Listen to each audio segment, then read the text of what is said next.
Saïdia, c'est Gérald, le fondateur de Tom. Tu aimes nos podcasts, tu ne peux plus t'en passer. Je sais, moi aussi.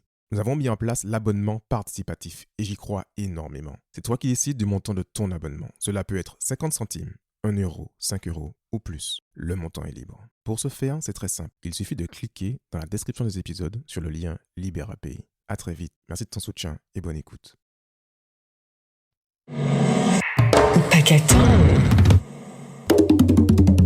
Hello tout le monde, bienvenue dans le podcast Parlement Ultramarin qui analyse l'activité de nos élus.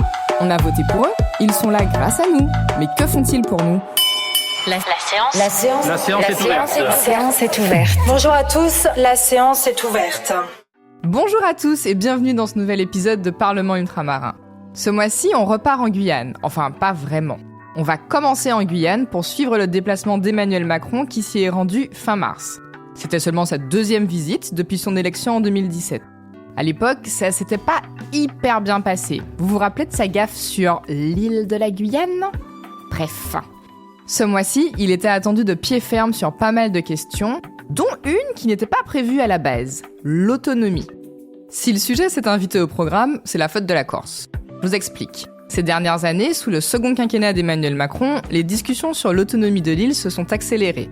Fin février, il y a eu des avancées notables avec un accord trouvé pour faire évoluer le statut de l'île. C'est Gérald Darmanin qui l'a annoncé, le ministre de l'Intérieur, qui se trouve aussi être le ministre des Outre-mer. Or, ce que la Corse demande, c'est exactement ce que la Guyane a demandé, avoir une inscription dans la Constitution pour avoir un statut particulier. Donc, il valide pour un territoire, donc la Corse, il ne valide pas pour les autres territoires, en l'occurrence les 10 Outre-mer. Vous venez d'entendre le député de Guyane, Davy Riemann, interviewé par La Première, et je pense que vous l'avez senti, il est colère. Car oui, la Guyane aussi demande à ce que son statut évolue, et pas que la Guyane. Exceptionnellement aujourd'hui, on va survoler 3 territoires. Martinique, Guyane et dans une moindre mesure, la Guadeloupe. J'aurais pu en choisir d'autres, mais je trouve que ces 3-là sont des exemples assez parlants et vous allez comprendre pourquoi à la fin. Je vous résume la situation. Si vous avez suivi les précédents épisodes du podcast, vous avez compris que la plainte qui revient le plus souvent chez nos élus, surtout quand ils sont dans les groupes d'opposition, c'est que la législation votée depuis Paris ne prend pas assez en compte nos réalités locales en Outre-mer. En substance, le discours est le suivant. Rien ne marche, et comme rien ne marche, ils disent tous qu'il faut changer les choses. Par les choses, beaucoup entendent le statut des territoires dans la République française. Avant d'aller plus loin, on va définir précisément ce qu'on entend par ce mot de statut ou de cadre qui va revenir souvent aujourd'hui. Le statut, c'est la position accordée à chaque territoire dans la Constitution française. C'est le statut qui définit le partage des pouvoirs entre l'État et chaque territoire. En gros, qui gère l'eau, l'éducation, les transports, la santé, la justice, la sécurité, tout ça. La majorité des collectivités et territoires ultramarins sont d'accord entre eux sur une chose. Le cadre, le statut donc, ne leur convient pas. C'est le sens de l'appel de Fort-de-France, initié en mai 2022 par le président de la collectivité territoriale de Martinique, Serge Letchimy, membre du Parti progressiste martiniquais, le PPM. Cet appel a été signé par ses homologues de la Réunion, de la Guyane, de la Guadeloupe, de Saint-Martin et de Mayotte et transmis au service d'Emmanuel Macron. Je vais pas vous lire le texte parce que c'est plein de jargon politique suffisamment flou pour dire tout et n'importe quoi. Par exemple, vous n'allez pas trouver le mot autonomie. Ça parle juste, ouvrez les guillemets, de nouveaux cadres pour pouvoir faire des politiques adaptées aux réalités. Ouais, ok. Une fois qu'on a dit ça, on a dit quoi ? On va remonter un peu dans le temps, il y a 14 ans. Alors, j'étais à peine majeure, mais quand même, quand j'entends les mots article 73, article 74, ça me parle. Vous aussi ? On se rafraîchit un petit peu la mémoire parce que ce que je veux vous montrer ici, c'est que la question de l'évolution des statuts, elle n'est pas nouvelle. En 2010, les Martiniquais et les Guyanais ont voté par référendum pour savoir s'ils préféraient rester dans le champ d'application de l'article 73 de la Constitution ou passer au 74. L'article 73, il dit quoi ? Il dit que les règles en vigueur dans l'Hexagone peuvent faire l'objet d'adaptations tenant aux caractéristiques et contraintes particulières des collectivités, mais pas dans tous les domaines.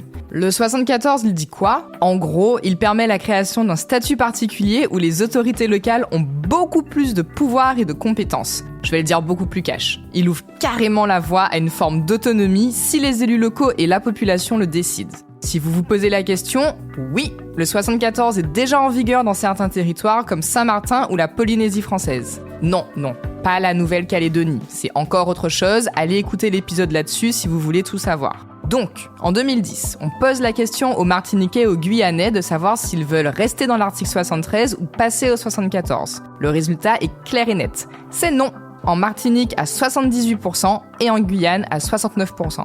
Après ça, le sujet n'a pas complètement disparu des radars. Selon les orientations politiques des élus locaux, les discussions ont continué, mais principalement à l'échelle locale. Jusqu'en 2021. Le dossier a été rouvert par un ancien ministre des Outre-mer. Bon, alors j'espère que vous avez de la mémoire parce que ce ministre, il date un peu. C'était au moment où le ministère des Outre-mer était un ministère de plein exercice, pas comme maintenant donc, où il est sous tutelle, on rappelle. Et le ministre en question s'appelle Sébastien Lecornu. On est en novembre 2021, en pleine pandémie de Covid, et les vaccins viennent tout juste d'arriver.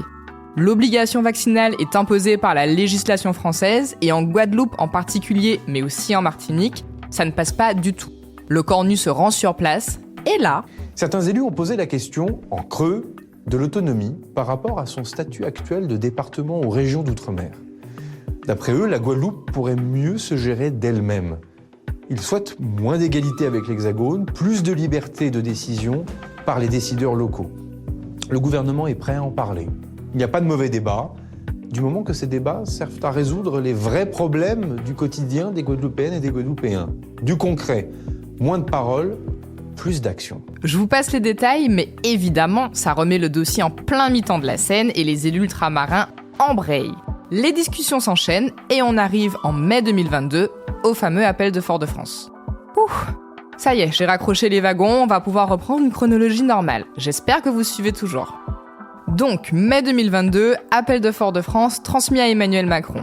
Il répond en juillet 2022 et annonce un cycle de discussion à partir de septembre.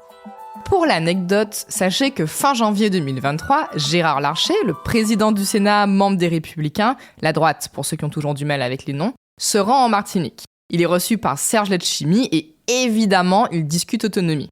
Bon, c'est un podcast, donc vous n'avez pas les images. Peut-être qu'on les mettra sur les réseaux sociaux, Gérald, si tu m'entends. Mais je vais vous lire le tweet de Letchimy qui publie une petite série de photos bras dessus, bras dessous avec Larcher. Ouvrez les guillemets. Je reçois en ce moment même Gérard Larcher, président du Sénat, en visite officielle en Martinique. Une occasion d'échanger sur les problématiques locales et les enjeux de différenciation territoriale, de sécurité, de santé et de développement économique. Le Sénat a un rôle déterminant à jouer dans la future réforme de la Constitution. Pour changer le statut d'un territoire, il faut changer la Constitution, et pour changer la Constitution, il faut que le Sénat et l'Assemblée votent le texte dans les mêmes termes. Donc ouais, clairement, le Sénat a un rôle déterminant à jouer. Bon, fin de l'anecdote. Au-delà de Gérard Larcher, les réunions se poursuivent avec les différents ministères. On appelle ça des comités interministériels des Outre-mer. En gros, ce sont des réunions avec des représentants des territoires et des représentants des différents ministères pour aborder tout plein de problématiques. Bref, les échanges se poursuivent, tout le monde se parle, mais dans les faits, y a pas grand-chose de concret. Alors, aujourd'hui, on en est où ? Le sujet est très, très souvent remis sur la table par les élus ultramarins qui sont favorables à la réforme institutionnelle. En octobre 2023, Emmanuel Macron les rencontre et propose de lancer une mission pour débroussailler le terrain. Attendez. On est des gens précis ici, alors je vais vous lire le communiqué de l'Élysée daté du 31 janvier 2024. La mission est lancée pour, ouvrez les guillemets, établir un état des lieux des difficultés, voire des blocages qui peuvent entraver l'action publique et formuler des propositions pour y remédier. Au programme notamment, clarification des compétences, simplification et adaptation du droit des Outre-mer et organisation territoriale. Alors c'est bien beau tout ça, mais dans le fond, il est pour ou il est contre un changement de statut, notre président de la République ? Je vais vous passer un extrait de l'interview d'Emmanuel Macron sur Guyane la Première le 26 mars 2024. Le journaliste lui demande comment ça se fait qu'alors que les discussions étaient bien engagées ces derniers mois, le dossier n'avance pas. Et il lui pose la question, je cite, « Est-ce que le gouvernement fait la sourde oreille ?» On écoute la réponse du président. Pas du tout. Moi je l'ai dit et je l'ai redit hier soir, il n'y a pas de tabou.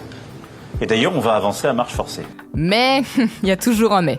On écoute la suite de sa réponse. La Guyane, elle est dans un cadre constitutionnel déjà.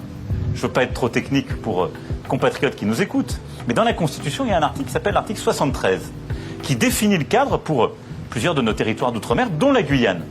Il donne la possibilité, quand les élus le demandent, d'adapter la règle nationale. Ça fait 20 ans que ce cadre existe. Combien de fois la Guyane, les élus, l'ont demandé ? 0 fois. 0. Je dis avant de lancer des débats, de réécrire la Constitution. Soyons pragmatiques, dans les 2 mois qui viennent, j'ai donné 2 mois, faisons la liste de tout ce qu'on peut adapter sans changer la Constitution pour avoir des règles. La Constitution nous le permet. C'est plus ou moins gentiment dit, mais c'est une façon de calmer les ardeurs de tout le monde en leur disant « Les gars, vous râlez alors que vous n'activez pas tous les leviers déjà à votre disposition ». Même s'ils s'engagent, c'est vrai, à part les changements de statut, si vraiment il y a des sujets qui coincent. Ce discours-là est moyennement accepté en Guyane, où les élus rappellent que leur projet est déjà abouti et voté par des instances locales. Ça, c'est pour la Guyane. En Martinique, on n'en est pas du tout au même stade. Déjà, pour commencer, les élus ne sont pas du tout d'accord entre eux sur la demande. Est-ce qu'on veut un article 73 un peu modifié qui donne un peu plus de pouvoir ?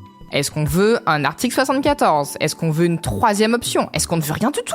Sur le plan politique, parler d'autonomie est stratégiquement intéressant. Ça fait réagir les gens, qu'on soit pour ou qu'on soit contre, et donc ça mobilise. En période électorale, c'est d'autant plus intéressant, et les élus le savent bien, puisque certains bâtissent parfois tout un projet de campagne autour de la question de l'autonomie.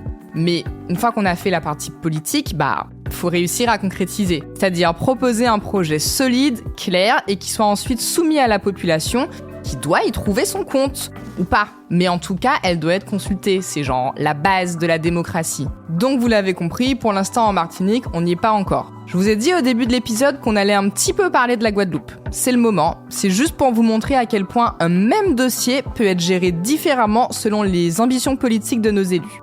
En Guadeloupe aussi, on parle d'évolution du statut, mais beaucoup moins fort qu'en Martinique.